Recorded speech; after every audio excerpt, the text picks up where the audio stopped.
Bienvenidos sean todos ustedes a esta charla, Reflexiones sobre la muerte en Oaxaca, un diálogo entre las prácticas prehispánicas y el arte actual. Esta charla es una serie de actividades que ha organizado UNAM Internacional para ti a través de todas sus sedes en América del Norte, como son UNAM Los Ángeles, UNAM San Antonio, UNAM Tucson, UNAM Boston, UNAM Seattle, UNAM Canadá y por supuesto la anfitriona de hoy, UNAM Chicago.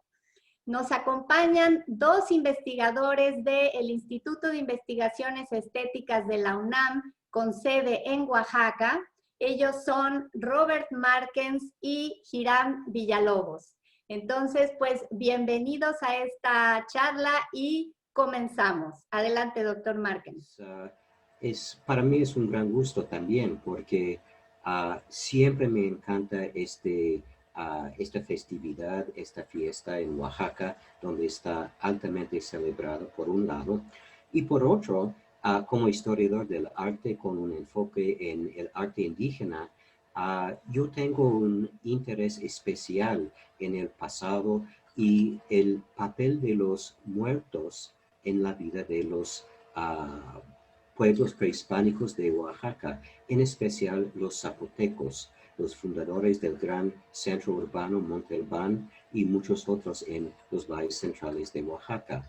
Y hay mucha continuidad dentro de las festividades del pasado y hoy. Y vamos a investigarlos. Tal vez podemos compartir unas imágenes para ilustrar este pequeño discurso.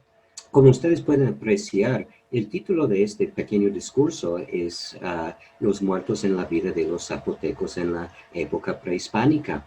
Y voy a empezar con una mariposa de noche, que es muy recurrente entre las ideas y creencias entre los zapotecos.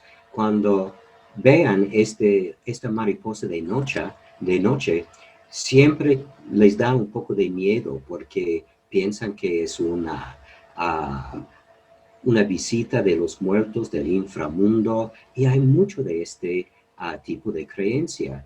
Y fácilmente podemos documentar su presencia en el pasado. Por ejemplo, esto es una pintura mural de Teotihuacán que ilustra el paraíso de los muertos. Se llama Tlaylotlacán, y se pueden ver los almas que están involucrados en la vida cotidiana, y entre ellos están volando varias mariposas, ¿no? Símbolo hoy y desde que remonta hasta el pasado de la muerte, ¿no? Y esto. Entonces, eso es lo que voy a hacer. Voy a hacer comparaciones entre las creencias y el papel de los muertos en los zapotecos de hoy, del pueblo del Valle de Oaxaca y el pasado. Y en especial, quiero recurrir a un pueblo que se queda al margen del Valle de Oaxaca, que se llama San Pablo Huilá. Está rumbo al istmo de Tehuantepec, y ahí he encontrado aspectos que ilustran cómo nosotros celebramos muertos hoy en día, y más adelante vamos a ver cómo se difiere de las prácticas del pasado. San Pablo Huilá es un pueblo de zapotecos, y hay mucho uso de su idioma tichazá o zapoteco hoy en día. Entonces sus creencias, sus prácticas son muy relevantes para la discusión de hoy. Un amigo quien me invitó a pasar un rato allá, me presentó a sus familiares, su familia, sus tíos, y viven, ya que son gente grande, viven de una manera muy tradicional. En su solar hay 4 edificios, y este edificio en especial es curioso, se conoce como la Casa de Dios. Es dentro de esta estructura que se encuentra su adoratorio o altar, y donde ponen todas las flores, cempasúchil, todos los los alimentos que usan para festejar a los muertos en el Día de los Muertos, ahí sobre este pedestal, ¿no? Entonces es una casa tradicional. Y sí, es muy importante allá en todos los pueblos, en la fiesta de los muertos, pero es diferente, tiene otro sabor, otra dinámica en el pasado, y podemos comparar. Como muchos sabemos, los que de nosotros que lo practicamos aquí en Oaxaca, es una fiesta especial, pero solamente un día del año, ¿no? El 31 de octubre o 1 de noviembre. Yo pienso que la celebración de los muertos era mucho más común, casi cotidiana, una práctica cotidiana en el pasado prehispánico. Estamos viendo aquí el sitio o urbe central de la civilización zapoteca, que se llama Monte Albán, edificada sobre la cima de un gran cerro, como pueden apreciar. Están viendo la plaza principal y los 25,000 comuneros vivieron abajo sobre andenes o terrazas agrícolas, desde la cima hasta el fondo del valle, ¿no? Y se ocupó desde 500 a.C. hasta 850 de Cristo. Entonces, era un centro milenario muy importante. Otra vista de cerca para que puedan apreciar de cerca cómo es la majestuosidad, lo señorial de este gran centro, ¿no? Todos los zapotecos que vivieron en Monte Albán y más allá practicaron las mismas prácticas o usaron la misma forma para sus residencias o unidades domésticas, sean ricos o pobres. Esto es uno de los palacios. Nada más se queda conservado la mampostería del soclo. Pero todos tienen la misma forma. Se puede apreciar donde está pasando el cursor un patio central abierto a la intemperie, y la familia vivieron en estas casas aquí. Lo interesante es que en el caso de las casas ricas, instalaron una tumba familiar para los jefes de familia dentro de la misma casa. Están viendo la entrada de la tumba subterránea acá y se extendía hasta esta parte de acá. Hay una tapa metálica moderna que permite la ventilación de la cripta, ¿no? Ricos o pobres practicaron la misma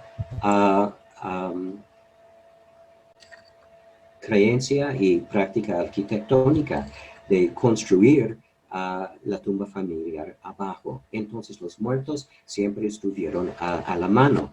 Y esto es una reconstrucción de cómo apareció la tumba abajo de ese palacio que se llama el Palacio 104, número que le puso Alfonso Caso, el investigador. Pueden apreciar que hay el esqueleto de un muerto, hay trastes cerámicos para servir la comida, para nutrir al alma, y algunas estatuas o vasijas efigie muy, muy famosas de la cultura zapoteca para probablemente pedir al difunto cosas, ¿no?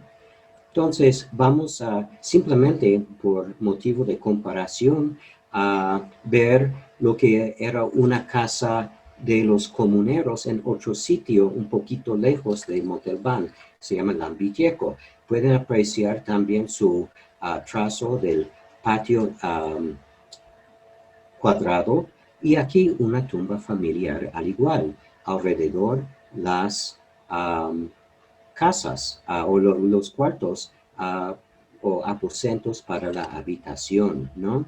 Entonces la pregunta es que, ¿por qué mantenían a los muertos tan cerca, tan de cerca, abajo de los pisos de las casas, ¿no?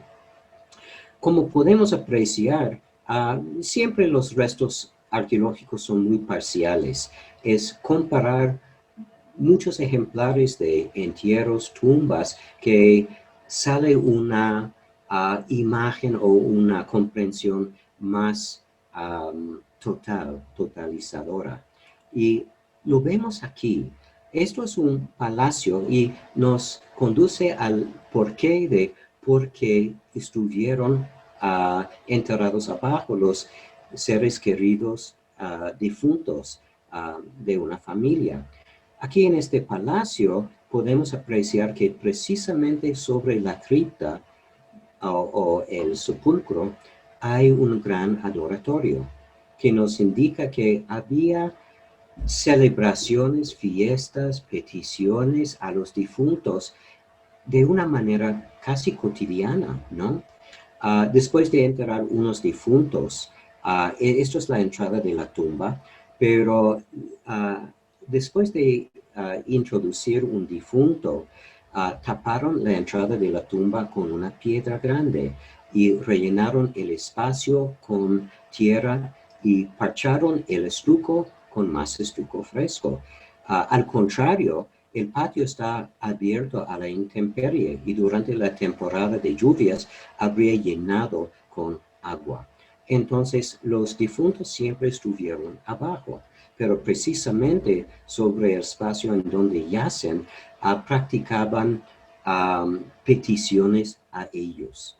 Parece que entre los zapotecos y otros pueblos mesoamericanos, los difuntos y sus almas eran intermediarios importantes, esenciales entre los vivos y lo sobrenatural. Entonces eran como una especie de mensajero o medio de comunicarse con lo sobrenatural. Y los vivos peticionaron a los difuntos con comida, como vimos en los trastes domésticos de la tumba 104, por lo que ellos hacían falta, como el agua en forma de lluvia, tal vez fertilidad en la casa por más niños, cosas así, hasta la victoria en la guerra. Un acercamiento de los fundadores de esta tumba, de esta familia real. Aquí podemos ver dos bustos elaborados de estuco. El señor Unolache, su nombre calendárico está aquí, y la señora 10 Milpa, cuyo nombre está entre estas varas y una mazorca que decora sus cabellos, ¿no? Entonces, era común, esto es una tumba bien conocida dentro de una casa en Montalbán. Es la famosa tumba 7 que descubrió el doctor Alfonso Caso, tiempo después rector de la UNAM, en donde encontró un tesoro de oro. Pero se puede apreciar que edificaron lo que era un templo precisamente arriba de la cripta para honrar a sus deificados. Para redondear la charla, vamos a ver que entre los zapotecos también tuvieron la práctica de asociar el alma del difunto con la mariposa. Esto es el signo de la mariposa con sus ojos y su trompa o ¿cómo se llama? El proboscis, no me acuerdo, pero es el tubo con que chupa el néctar de la flor con la mariposa. Entonces usaron este símbolo del mariposa para honrar o para significar el alma del difunto. Y esto es finalmente una de las urnas zapotecas famosas recuperadas de una tumba que muestra este icono, los ojos y la trompa del mariposa que está en el tocado de un señor difunto, ¿no? Entonces, hay muchas similitudes y continuidades entre el pasado prehispánico en Oaxaca y Oaxaca de hoy en día. Nada más quiero sugerir a ustedes que posiblemente la dinámica entre los muertos y los vivos era mucho más estrecha en el pasado. Era por la intervención española en el siglo XVI que rompieron la práctica de enterrar a los muertos bajo del piso de la casa. Los españoles tuvieron la práctica o enseñaron a los indígenas a enterrar sus muertos en el Camposanto y luego en el Panteón. Y esto cambió la dinámica que eran las prácticas y prácticas en torno a los muertos del pasado en comparación al presente. Bueno. Bien, pues después de haber escuchado esta introducción sobre las prácticas ancestrales y esta relación con la muerte, ahora vamos a pasar a la otra perspectiva, la perspectiva actual del arte en relación a los muertos, y para ello nos va a charlar el doctor Hiram Villalobos. Adelante, doctor.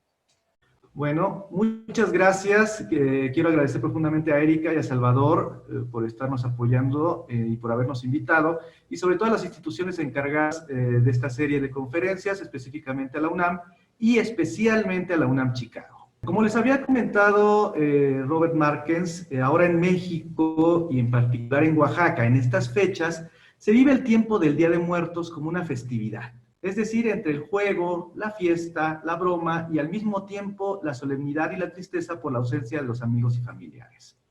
Entre todo esto podemos explorar cómo ciertas prácticas culturales de los lazos afectivos que vinculan a los vivos con sus difuntos desde la época prehispánica ahora se reimaginan, actualizan y se reapropian en las prácticas artísticas del arte actual, del arte contemporáneo.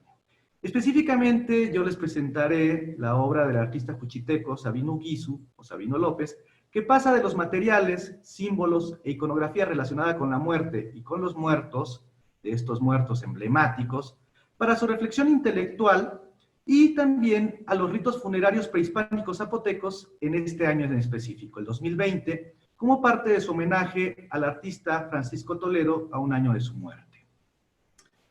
Ya anteriormente, Sabino Guizu había tenido contacto con los alfareros de su comunidad en el Istmo, en las cuales asocia su interés por técnicas o formas de producir tradicionales, como la alfarería misma, a través de su exposición Negro de Humo, donde aplica directamente el humo sobre superficies. Negro de humo, o del color del humo, hecho con marfil o con madera de pino, se refiere, como el mismo Sabino nos refiere, a una paráfrasis de poemas de libertad y de lazos con el negro africano, y sobre todo de analogías y relaciones con todas las revoluciones que están hechas con fuego y sangre, con esos personajes que abanderaron la resistencia, las luchas sociales, la transformación social, no solo en la política, sino en la literatura y en la música.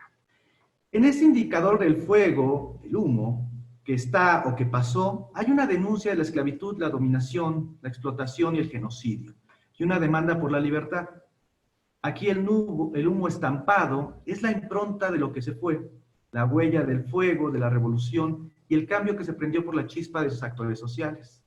Así, su obra plantea relaciones y apropiaciones con motivos y temas desde la reflexión sobre la materialidad y los procesos técnicos de estampar, a los personajes revolucionarios y transgresores con humo. También hasta las referencias formales e iconográficas del pop art junto a un son party, como pueden ver en su pantalla. Mientras que en Dead Honey, un cráneo humano recubierto con perfectas celdas escurridas de miel que se cristaliza, hecha en colaboración con las abejas, como dice Sabino, nos hace reflexionar sobre la complejidad del trabajo en que esos laboriosos insectos han recreado su vivienda con un nuevo diseño de colmena. Hicieron su propia danza macabra. Sabino nos hace entrever esta obra de arte en un proceso creativo y regenerativo. A partir de esta exposición, estableció una primera relación entre la miel y la cera, el humo y las cenizas, con la reflexión sobre el valor de la muerte y la regeneración. es decir, un cráneo que se torna en vida. Y del humo místico y ritual de ese incienso de la antigüedad americana, que se ha disipado con el tiempo por el olvido y el abandono, procede la exposición Zapotec Dead Points de 2018. Un proyecto que empezó por una nostalgia sobre las piezas arqueológicas para, como nos dice el propio Sabino, acercar a la gente, sobre todo a la gente de la localidad de Oaxaca, a las cosas que no va a poder ver nunca en México. En un ritmo de las grecas, se impone en las cruces y chacanas tridimensionadas con láser, escudos mesoamericanos y fotos antiguas intervenidas con luz neón, con ese relieve de luz que Sabino pone en relación con el dios del rayo zapoteco, el dios que trajo la luz, y también hace referencia a los poemas de Macario Matus, poema del Istmo, que en vez de contribuir a un ambiente fúnebre de una historia perdida, plantea el verdadero motivo del artista: resucitar los discursos culturales a punto de morir, recuperar la historia zapoteca, acercar a la gente con su pasado. Del humo, la miel o las luces neón a los motivos prehispánicos como las grecas o la chacana, hace de todo. Sabino experimenta y aprovecha la tecnología. Él mismo lo expresa sin titubeos. Mi obra siempre tiene una conexión con lo antiguo, con lo sagrado y lo místico, y al mismo tiempo con lo contemporáneo. El láser, la tecnología y la misma frivolidad de la época. Todo ello que tiene que ser rápido. Justo a un año de la partida del artista Francisco Toledo en Oaxaca en el 2019, Sabino Uguizu le dedicó una pieza lumínica. Sabino cuenta que el día de la muerte de Toledo, el artista, ocurrió en su tierra natal, en el Istmo, y en general en Oaxaca, un terremoto, y al mismo tiempo se conmemoró un aniversario más de una batalla histórica donde los zapotecos derrotaron en el siglo XIX a los franceses. Sabino recuerda a Francisco Toledo con gran agradecimiento por el privilegio de haber trabajado durante años como bibliotecario del Instituto de Artes Gráficas de Oaxaca, su biblioteca, rodeado de libros, catálogos, álbumes y revistas sobre arte. Es decir, como una verdadera institución que a Sabino le enseñó a ver, como un espacio de contemplación y aprendizaje artístico. La biblioteca y el mismo Toledo como el que le enseñó a mirar y a entender el arte. Por ello, Sabino creó esto que ustedes ven en su pantalla, una escultura de luz que simboliza, en sus palabras, un rayo divino que desciende para llevar la sabiduría a la población, como hizo Toledo en Oaxaca, en referencia al nombre original de los zapotecos, los Vinizá, o sea, la gente de las nubes, y específicamente a Cosijo o Cosío, su dios del rayo y de la lluvia. Como el mismo Sabino menciona, la pieza que hice en memoria del maestro Toledo es una reinterpretación mía, una escultura de luz como un rayo de vidrio con luz neón que atraviesa el cielo y recae en la urna funeraria de Cosijo. Es la luz en la mente del dios Cosijo, en el cerro del Jaguar, donde se fundó Monte Albán y cayó el primer rayo. Es dedicada al maestro Francisco Toledo como reencarnación, pues él trajo la luz para no estar esclavizados, no solo en su obra plástica, sino social, contra el sistema que nos tiene dominados. Por esa luz, la sociedad oaxaqueña está un poco mejor, más preparada, adora su lengua, su cultura y su tradición. La filosofía de la luz transmitida a la sociedad debe mantenerse viva, como dice Sabino. Podemos ver, pues, a través de este proceso creativo, a través de todas estas exposiciones y obras de Sabino Uguizu, que esta ofrenda dedicada como un altar para el artista Francisco Toledo, transmite esta reactualización artística y reflexiva en torno a no dejar en el olvido a los antepasados, mantener su memoria a través de diferentes materiales, ligados por contacto, por contagio, metonimia, si queremos verlo, y por prácticas y representaciones artísticas, simbólicas, por metáfora y tradición, alusivas sobre todo a la muerte, pero no a la muerte de esa cultura, la cultura zapoteca, sino todo lo contrario, al recuerdo de su luz como memoria y su trueno, la voz de la historia y la cultura zapoteca en la actualidad. Una relación, Sabino Guizo y Francisco Toledo, que precisamente nos hacen recordar esta tradición hacia los muertos, esta tradición zapoteca y ahora tradición también oaxaqueña, que conmemoramos cada 31 de octubre, 1 y 2 de noviembre. Muchas gracias.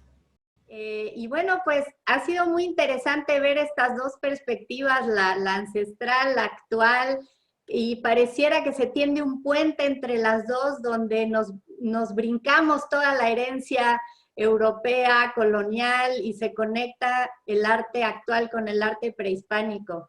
¿Qué nos puede decir al respecto, doctor Marcans? Pues varias cosas. Me gustó mucho la charla del doctor Hiram. Y en primer plano, estoy viendo que realmente él y el artista Sabino Guizo y yo estamos realmente trabajando la misma temática, la cual es cerrar la brecha entre el pasado y el presente, que se abrió con la intervención española. En mi caso, siempre voy entrevistando a los pueblos tradicionales en sus pueblos cuando puedo, porque para mí sus conocimientos, sus creencias, prácticas son la clave para entender la imaginaria del pasado. Pero con la conquista se abrió la brecha entre el arte, que se canceló por completo en la modalidad prehispánica, y sus creencias. Pero son un fondo rico de información para entender el pasado, aunque están hasta cierto punto parciales, desacralizadas sus creencias, pero tienen mucha relevancia y se conservan entre sí paradigmas milenarios entre ellos, que es muy interesante.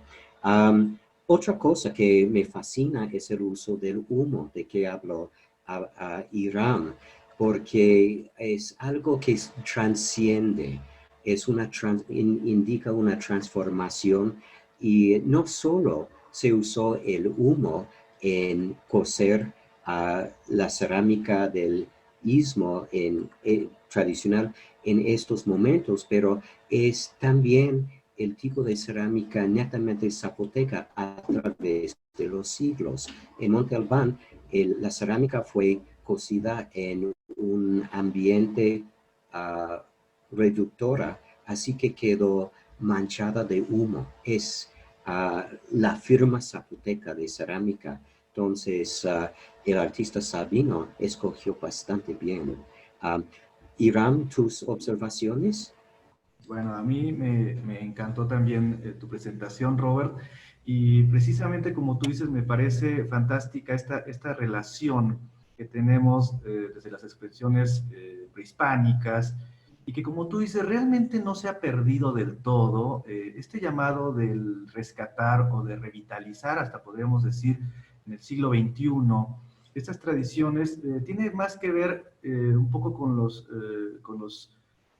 pobladores de las ciudades, sobre todo la ciudad de Oaxaca, pero realmente tenemos todo este tipo de manifestaciones culturales a lo largo y ancho del estado, y entre muchos de los pueblos zapotecos, como nos los acaba de presentar Robert, persisten muchas de estas prácticas culturales, prácticas rituales específicas en torno a la muerte, en torno a la memoria, en torno a los antepasados. A mí lo que me gusta muchísimo de la obra de Sabino es precisamente esta intención de revalorar tanto el pasado como de reactivarlo y reapropiarlo en esta época, ¿no? Como él mismo dice, bueno, yo ¿por qué no voy a usar luces neón? ¿Por qué no voy a usar el láser? ¿Por qué no voy a usar estos mismos herramientas y técnicas contemporáneas, ¿no? Estas nuevas tecnologías que pueden al mismo tiempo hacernos presentarnos estas manifestaciones del pasado, pero en la actualidad, y al mismo tiempo hacer un tipo de crítica en torno a esta época rápida, esta época efímera, ¿no? Del uso de los mismos materiales y de las técnicas.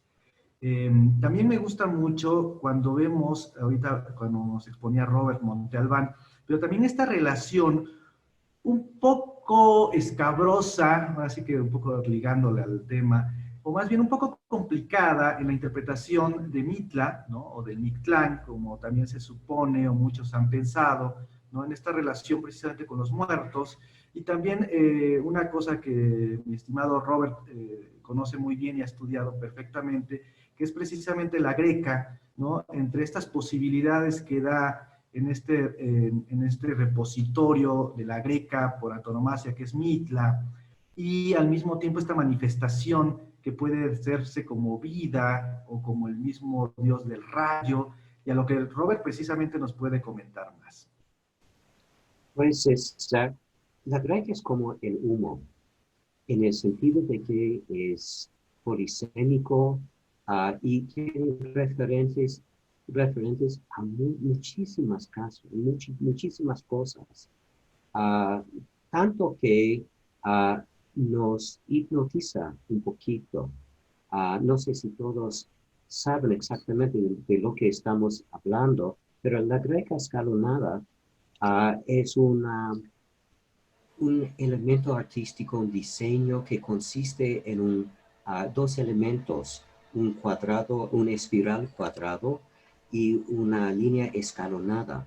Ya que es geométrica, asimétrica, siempre hay que estudiarlo con detenimiento para capturar o captar bien lo que es su forma. Uh, y no tiene un referente sólido en el mundo, ya que no se parece a nada más en el mundo. Sin embargo, sí tiene sentidos o significados concretos. Es un elemento que se usaba en el pasado para representar precisamente el rayo, una especie de rayo, había muchos, lo que llamaban la serpiente de fuego. Y era el rayo, y como un Zeus americano, era el arma del gobernante con que defendía su pueblo, ¿no? En el caso de Mitla, los palacios famosos de Mitla cubrieron, pues tienen una referencia al rayo y también este arma de los gobernantes, propiedad de los gobernantes. Y por otro lado, hacían repeticiones y modularon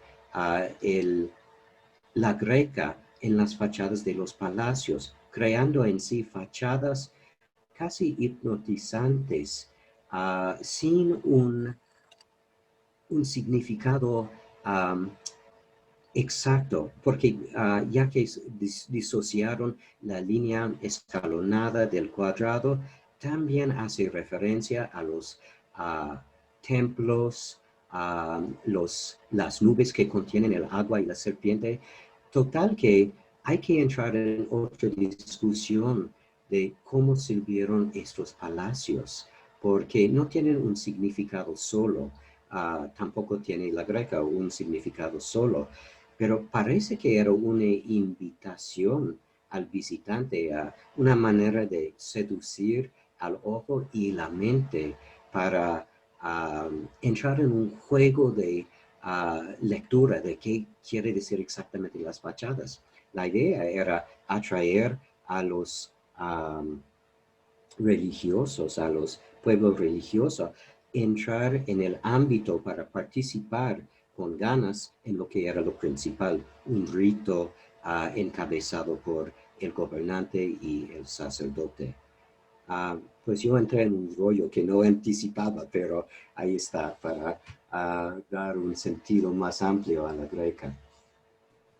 No, pero creo que precisamente ese es uno de los puntos en los cuales podemos eh, expresar nuestro interés por estos temas, no solamente en la expresión material y iconográfica o artística en torno desde el pasado prehispánico a la muerte o a los rituales en torno a los difuntos o a este proceso, sino específicamente también a la idea de vida y muerte, ¿no? Incluso este proceso histórico del pasado y del presente, en la cual vemos precisamente cómo se va manifestando, cómo hay un puente, ¿no? Histórico, cultural, simbólico, en el cual se va presentando tanto lo que Robert nos explicaba muy bien, ¿no? Desde las zonas arqueológicas, como la ciudad tan importante de Monte Albán, hasta los pueblos zapotecos contemporáneos, y también a través de artistas específicos como Sabino Guizu, ¿no? También de origen zapoteco. Pero precisamente cómo estas manifestaciones van a hablarnos, van a expresarnos todas estas ideas en torno a la muerte, y yo diría por relación a la vida, y también cómo nos van a presentar todas estas manifestaciones que creo que actualmente, a pesar de la discusión, podemos llamar arte, ¿no? Todas estas imágenes, toda esta construcción visual que oscila entre manifestaciones artísticas prehispánicas y que se van a reactualizar en el siglo XXI, ¿no? Irán, tengo un comentario, un punto de discusión, de diferencia de punto de vista contigo. Tal vez porque tú estás trabajando con artistas vivos. Yo, por mi predilección a la arqueología, me encuentro más con artistas muertos, ¿no? O artesanos muertos. Y una de mis preocupaciones es que estamos hablando a grandes rasgos que no hay separación entre el arte y la cultura, por un lado. Por otro lado, estoy muy como arqueólogo, no solo preocupado por el registro arqueológico, pero para mí lo más importante para dar vida, lectura al arte prehispánico son las creencias y prácticas del pueblo actual, como en varios, desde Mitla hasta Teotitlán del Valle y muchos otros en los valles centrales. Y el problema, la preocupación es que cada vez más hay pérdida del idioma de Tichazá entre los Penizá o zapotecos y la desaparición más fuerte para mí de su cultura. Hay poca gente en la comunidad que saben hablar zapoteco o que tengan interés en la cultura. Tal vez por entrevistarte con artistas como Sabino y otros, tienes otra perspectiva, pero yo veo que la globalización está matando la cultura milenaria tradicional. Sí, de hecho, es por ello que hace como a través de sus obras un llamado a Sabino Guizu, un llamado a recuperar, ¿no? Yo diría a conservar y a recuperar parte de su cultura. De hecho, como él dice, lo que no podemos ver o lo que ya perdimos materialmente, pero que de otra manera la podemos recuperar a través de esta reapropiación actual. Y sí, bueno, si el mismo Sabino Guizu, que viene precisamente de estos pueblos originarios, de esta cultura zapoteca, busca precisamente que no se olvide, que no se pierdan todas estas manifestaciones culturales, vamos precisamente en el mismo sentido. Pero por otro lado también podemos pensar que estas transformaciones que fuera de poder criticar o poder o tener esta preocupación por la pérdida de algunos de estos valores culturales, también es una forma de supervivencia, ¿no? Sí, así es, a pesar de todo, o más bien en contra de la misma globalización, estos procesos incluso transnacionales, pero realmente también el llamado de Sabinu de aprovechar estas tecnologías, ¿no? Para que estas manifestaciones no se pierdan, o así que aprovechar las mismas, ser parte de esta lucha entre lo local y lo global, y participar por medio de sus mismas redes, de sus mismas tecnologías, ¿no? Es una parte importante también de tratar de sobrevivir o de luchar en contra de esta avalancha, ¿no? De esta imposición también mediática y de la cultura global. Y por eso también me interesa mucho cuando tú mencionaste ya las prácticas en específico de comunidades zapotecas, porque algo que no pude, también por el tiempo y por la presentación, pero que no expresé, es que Sabino Guizu en la mayoría de estas exposiciones realmente lleva a cabo performance, ¿no? No solamente hace estas cruces, estas luces neón, estas chacanas o estos grabados, por así decirlo, estas estampas en humo más bien, sino que él mismo a través de la música, él realmente es músico de formación, y a través de sus exposiciones mezcla la música, mezcla los poemas en zapoteco, también lleva a cabo, como ustedes vieron en la primera diapositiva, este tipo sí, de performance, de prácticas a través del incienso, ¿no? En Sagá, o en la misma pieza lumínica como homenaje a Francisco Toledo, en la cual es él el que está dedicando casi como sacerdote, ¿no? Toda esta pieza a Toledo Cosijo, ¿no? O Cosío, ¿no? Esta pieza lumínica, y que muchas de estas piezas incluso sin toda esta práctica artístico-cultural que lleva a cabo Sabino, no se terminaría de entender, ¿no? Y creo que es como tú mencionas.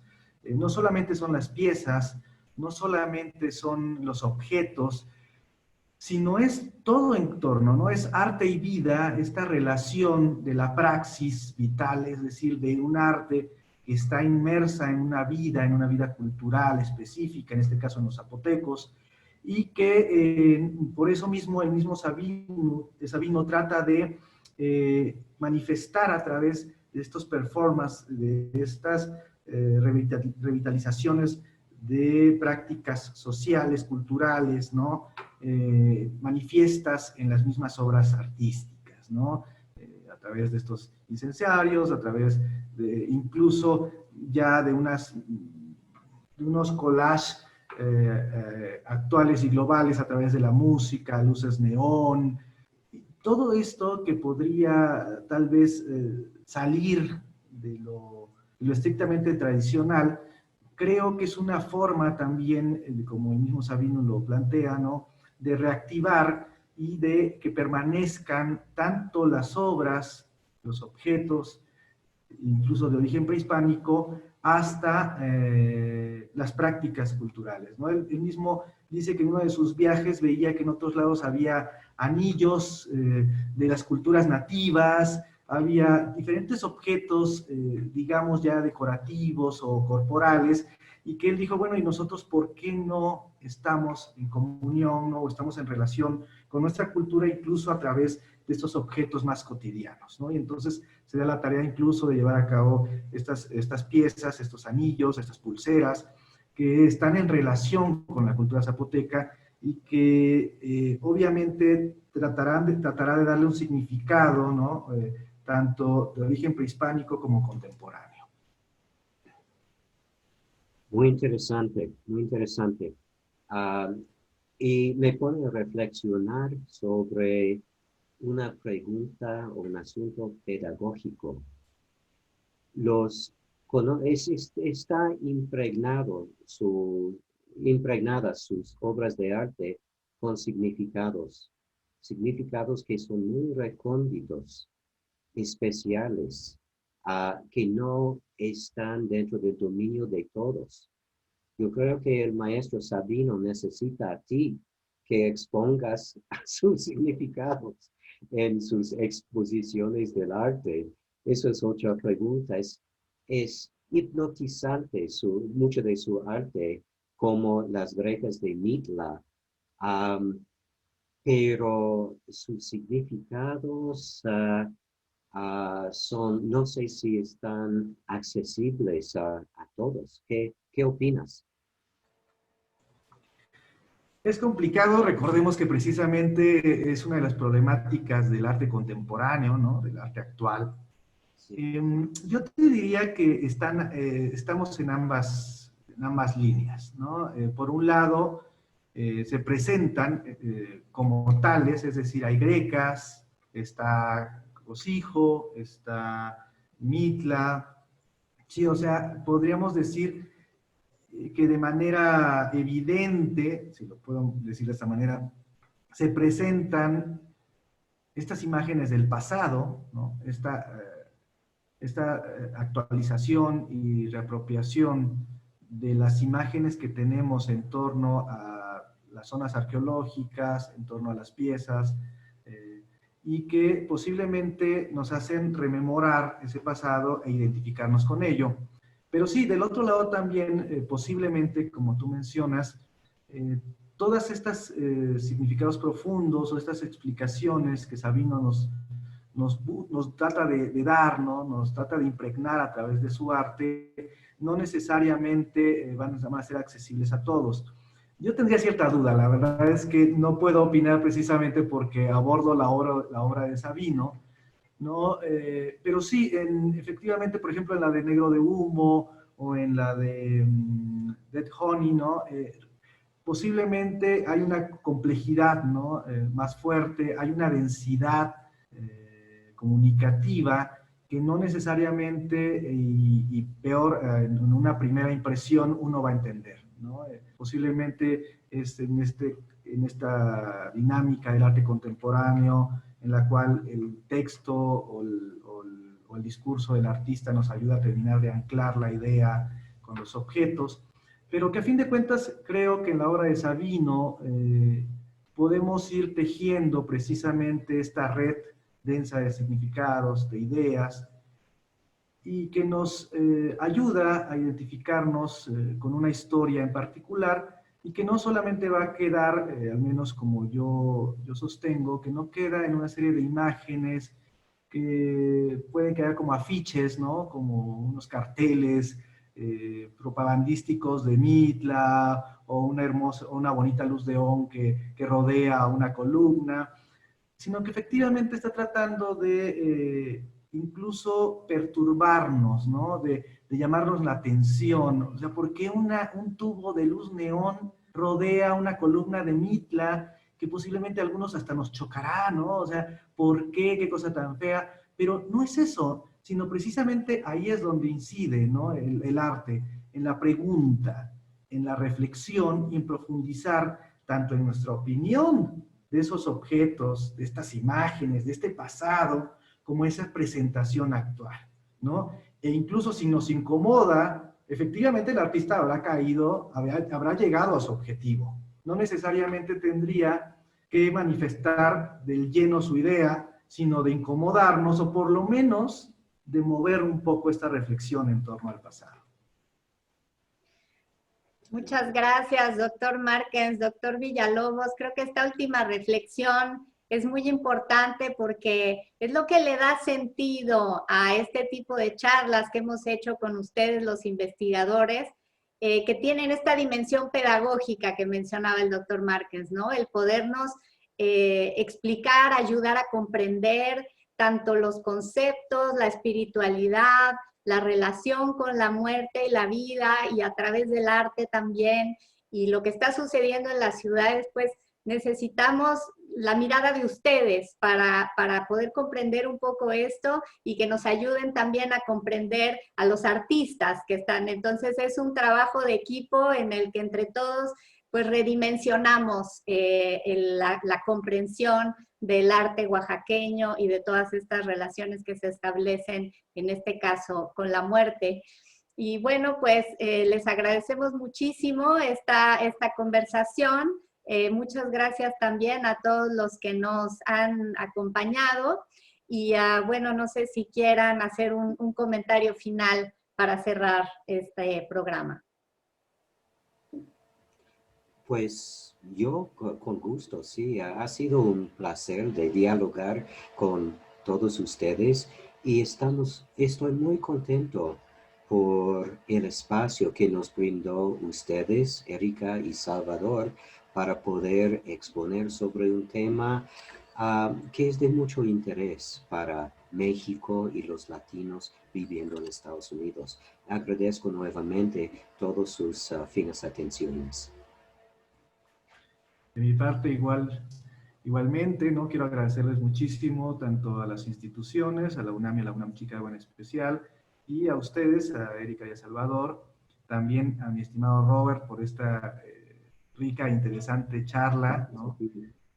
Y sí, creo que esta discusión, fuera de llegar a conclusiones realmente contundentes, creo que nos lleva precisamente a reflexionar todavía las manifestaciones actuales que llevamos en torno al Día de Muertos y no pensar que estas celebraciones son simplemente una espectacularización o una manifestación para llamar al turismo, sobre todo en Oaxaca, sino que efectivamente tiene raíces, ¿no? Raíces en el pasado, raíces prehispánicas, y que obviamente se ha transformado y que obviamente habrá otro tipo de expresiones que se han mezclado con otro tipo de presencias del extranjero, de la globalización, pero que es parte, yo diría, inevitable de este tránsito de la cultura en la actualidad y sobre todo en México y en Oaxaca, ¿no? Pero